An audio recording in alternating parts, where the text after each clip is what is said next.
അള്ളാഹു കാത്തിരക്ഷിക്കുമാറാകട്ടെ. സഹോദര, അത് നല്ലതല്ല. സദക്കയും സക്കാത്തും അത് കറക്റ്റായിട്ട് കൊടുക്കണം. കൊടുത്തില്ലെങ്കിൽ ഏഴാലൊരു രീതിയിൽ സർവ്വതും നശിക്കുമെന്ന് നബിയുനാ റസൂലുള്ളാഹി. അബൂബക്കർ സിദ്ദീഖ് തങ്ങൾ പറയുന്നുണ്ട്, സക്കാത്തും സദക്കയും കൊടുക്കാത്തവന്റെ മുതൽ ഏഴാലൊരു രീതിയിൽ പോകും. അള്ളാഹു കാത്തിരക്ഷിക്കുമാറാകട്ടെ. എത്ര രീതി പോകും ഒന്ന് പറയാം? ഏഴാല് പറഞ്ഞുതരട്ടെ. 7 രീതി പറഞ്ഞുതരട്ടെ. നിങ്ങൾ വേണ്ടാന്ന് പറഞ്ഞാലും ഞാൻ പറയും. നീ അങ്ങനെ സമാധാനത്തിൽ ഉറങ്ങണ്ട.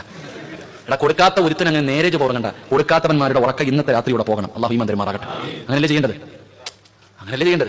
വെച്ചോ, കെട്ടി വെച്ചോ, അടുക്കി വെച്ചോ. ഞാനൊരു 7 രീതി പറയാം. ഇതിലെ ഏതെങ്കിലും ഒന്നിൽ വല്ലാഹി നിന്റെ പോയിരിക്കും. അള്ളാഹു കാത്തിരക്ഷിക്കുമാറാകട്ടെ. നേരെ ഇരിക്കും. ഷാറായിക്കോ. ഉറങ്ങാനായിട്ട് വിളിച്ചോപ്പാ കേട്ടോ. ഒന്ന് കേട്ടോ, നോക്ക്. 1, അള്ളാഹു ഇഷ്ടപ്പെടാത്ത മാർഗത്തിൽ പോയിരിക്കുന്നതിന്റെ മുഴുവനും അള്ളാഹു ഈമാൻ നൽകുമാറാകട്ടെ. അള്ളാഹു ഇഷ്ടപ്പെടാത്ത മാർഗത്തിൽ നീ ഉണ്ടാക്കി വെച്ചിരിക്കുന്നത് മുഴുവനും നശിച്ചു പോകും. 2, അക്രമിയായ ഭരണാധികാരി വന്നിട്ട് നാണം കെടുത്തിയിട്ട് സർവ്വതും കൊണ്ടുപോകും. അള്ളാഹു ഈമാൻ നൽകുമാറാകട്ടെ. മോഡി സാറിന് ആരും കുറ്റം പറഞ്ഞിട്ടാ. തിരിഞ്ഞില്ലേ? അറബി വന്നിട്ട് പറയും, മഴസലാമ പൊക്കോ, ഈ മണി പൊക്കോ, മതി, ഉണ്ടാക്കിയതൊക്കെ മതി, പൊക്കോ. എല്ലാം പോകും. നിന്നെ നാണം കെടുത്തിയിട്ട് ഉണ്ടാക്കിയത് മുഴുവനും കൊണ്ടുപോകും. അള്ളാഹു കാത്തിരക്ഷിക്കുമാറാകട്ടെ. 3 എന്റെ പ്രിയപ്പെട്ട സഹോദരങ്ങളെ, 3 കണ്ടിട്ടില്ലേ? കട ഒരൊറ്റ രാത്രി കൊണ്ട് കട അങ്ങ് കത്തും. ഒരൊറ്റ നേരം വെളുത്തപ്പോഴത്തേക്ക് നിന്റെ കട കത്തി, വീട് കത്തി, സർവ്വതും പോയി. വെറുതെ പോയതല്ല നബിയുനാ റസൂലുള്ളാഹി. വെറുതെ പോയതാ? ആരെങ്കിലും തീപ്പെട്ടി വരച്ചിട്ടാ? ഗ്യാസ് പൊട്ടിയതല്ല, ലൈറ്റിൽ നിന്ന് കറണ്ടിന്റെ വയറിൽ നല്ല കത്തിച്ച് കളയും. അല്ലെങ്കിലോ എന്റെ പ്രിയപ്പെട്ട സഹോദരങ്ങളെ, ദുരന്തം ഉണ്ടായിട്ട്, വെള്ളപ്പൊക്കം ഉണ്ടായിട്ട് വീട് വിളിച്ചു പോയില്ലേ? എല്ലാം പോയില്ലേ? നാട്ടിലൊക്കെ എല്ലാം പോയില്ലേ? വീട് എവിടെ? കണ്ടടയാളം പോലില്ല.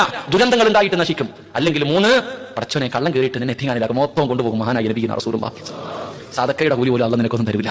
നീ നല്ല കാര്യത്തിന് വെച്ചാൽ പറയും ഇല്ല. കള്ളം കയറി കഴിഞ്ഞാൽ പറയും, 50 പവൻ പോയി, 5 ലക്ഷം പോയി, ഇവിടെ വരണം ഒന്നും ഇല്ലായിരുന്നെന്ന്. അള്ളാഹ് ആരാ മക്കൾ തെളിവിടുവോ? നിന്റെ സർവ്വതും നശിക്കും. ഒന്നീ തീ പിടിക്കും, അല്ലെങ്കിൽ വിപത്തുകൾ, ഭൂമി കുലുക്കം, വെള്ളപ്പൊക്കം, അല്ലെങ്കിൽ കള്ളം കൊണ്ടുപോകും. അള്ളാഹു കാത്തിരക്ഷിക്കുമാറാകട്ടെ. അല്ലെങ്കിൽ 4, എന്റെ പ്രിയപ്പെട്ടവരെ, നിന്റെ ശരീരത്തിന്റെ ഇച്ഛ, നിന്റെ സമ്പാദ്യം നശിപ്പിക്കും. പെണ്ണ് പിടിച്ചിട്ട് എത്തിക്കാനും എത്ര പേരുണ്ട്?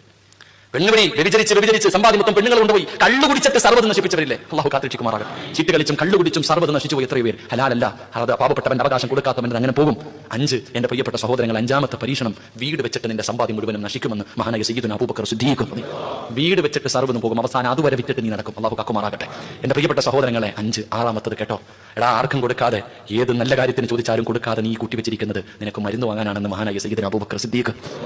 അള്ളാഹ് നിനക്ക് രോഗം തന്നിട്ട് നിന്നെ വിപ്പിക്കൂടാ സർവ്വതും.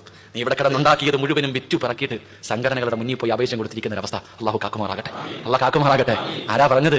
എന്റെ അബൂബക്കറിന്റെ ഈമാൻ എടുത്തൊരു ത്രാസിൽ വെച്ചിട്ട് ലോകത്തുള്ള സർവ്വ മുസ്ലിമിന്റെയും ഈമാൻ വെച്ചാ എന്റെ അബൂബക്കർ ജയിക്കുമെന്ന് നബിയുനാ റസൂലുള്ളാഹി. ആ അബൂബക്കർ തങ്ങളാ പറഞ്ഞേ, ഇത് മരുന്ന് വാങ്ങാനുള്ള പൈസ അവനെ വെച്ചോ.